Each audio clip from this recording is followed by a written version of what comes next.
Hey guys, what's up? SpazticGamer here, and today I'm going to be reviewing World at War for the PC. Call of Duty World at War came out in 2008 for the PC, Xbox 360, and PS3. And the ironic thing is I actually played this game on the Xbox first. And I have just now returned with the game on the PC to see what's changed and, to replay this game that I really loved back on the Xbox. And I'm going to cut to the chase right here, and I'm going to get right to the kill streaks, because the kill streaks have basically plagued Call of Duty for the last 2 years. They are become so imbalanced, so bulky, and really changed the emphasis of the game from shooting and being skilled to camping, waiting for an unexpected player to run by, shooting them in the back, repeating until you get a kill streak that can wipe out the whole team within seconds. And I think that just really sucks. I think that in order for Call of Duty to become good again, it needs to return to the roots and keep the kill streaks basic. So, for example, in World at War, you have a recon plane or a UAV, you have artillery, which is basically an airstrike, and you have attack dogs. And that's it. So once you get your attack dogs at the 7 kill mark and you release them, you're stuck basically trying to get kills with your actual weapon and your skill, and not trying to stack those kill streaks up and basically just become a monster with these really good kill streaks. And I know some people are going to say, well, the new ones, you still only have 3 kill streaks, and the better kill streaks are higher kills. It doesn't matter, because that's how the game is based now, where you have to camp, get your kill streak, and then basically move on. Anyway, that's the thing that I really love about this game, is the simplicity of it. I also really love the weapon balance in this game. I feel that no weapon in this game is really overpowered. At first, when I played it on the Xbox version, I thought the MP40 was a little bit OP. But now I come back to the PC version and I realize it's not really that overpowered, and that the Xbox community was just basically really bad, and that by using an MP40 you would decimate them all. The ironic thing is, I think the Thompson is better in the PC version than the MP40, but that's up for debate. Anyway, the weapon balance, like I said, they're all pretty balanced. There's no overpowered weapon. You do have shotguns that kill in 1 to 2 hits, but you have to be really up and close. You do have Radeon still, like you did in 4, but not too many people use it, especially in the PC version, because a lot of servers actually ban it altogether, so that if you use it, you're going to get in trouble. So that kind of keeps the game in check. But even with Radeon used, if you have half a brain, you're going to know that people are going to be using it, and that after you kill them, don't simply run over their body and wait for the grenade. So if you're smart, you'll avoid it almost every time. The knife in this game is also utilized properly, in my opinion. The 2 most recent series of Call of Duty have basically turned the knife into a one-man, just brutal killing machine with a one-hit kill. And people actually have gotten better scores using the knife basically as their primary than their actual gun, because the knife is turned into this thing where you attach commando and ninja, and you can knife people from 45 feet away, and it's just complete garbage. The knife is utilized a lot more normally in this game, meaning it's not overpowered, and to actually get a successful knife you have to be really close to the opponent. And yes, it's quick and it's a one-hit kill, but the fact is the chance of you actually getting that close to an opponent without them killing you, or you shooting them down first, is pretty slim. And even if they get close, you have to be pretty quick with your reaction to actually pull it off. Yes, you can get good with the knife. Yes, if you're pretty good with the knife, you'll rape. But it's no longer that I'm gonna just run around with the knife and knife people, from 35 feet away. And I really wish Call of Duty would return to this style, because it's a lot more fun and just a lot more challenging than the newer Call of Duties, in my opinion. Anyway, enough rambling on.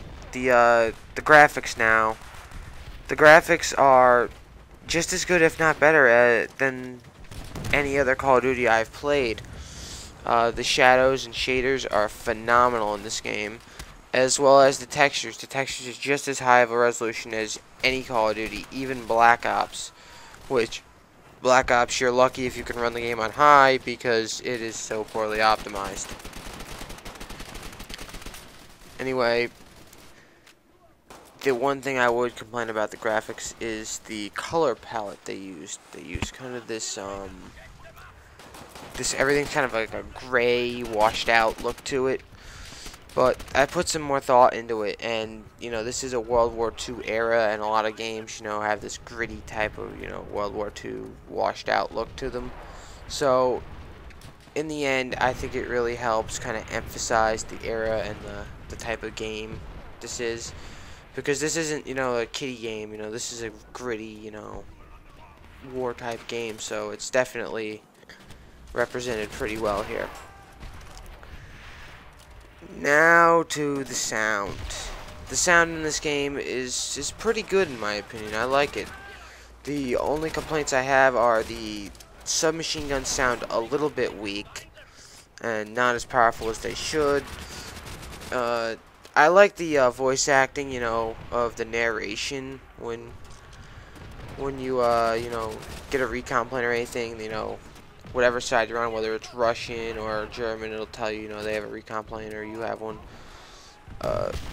It does get a little bit aggravating if you're on a server with a lot of people and a lot of people get kill streaks repeatedly. But, you know, you could always turn this feature off, and it's actually quite helpful, so it does more to help you than hinder the gameplay, I would say.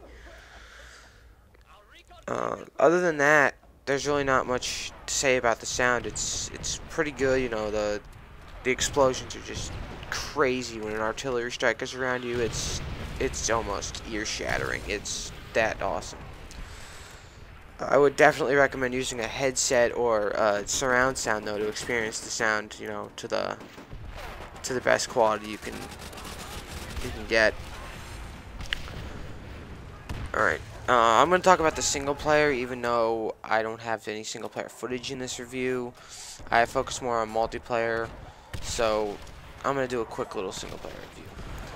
The single player is 5 to 6 hours, so you know, it's a little bit short, but it's at the average length for any Call of Duty game. You basically, in this one, you sum up the war, you know, you finish it, you push the Germans back to Berlin, and you end the World War II.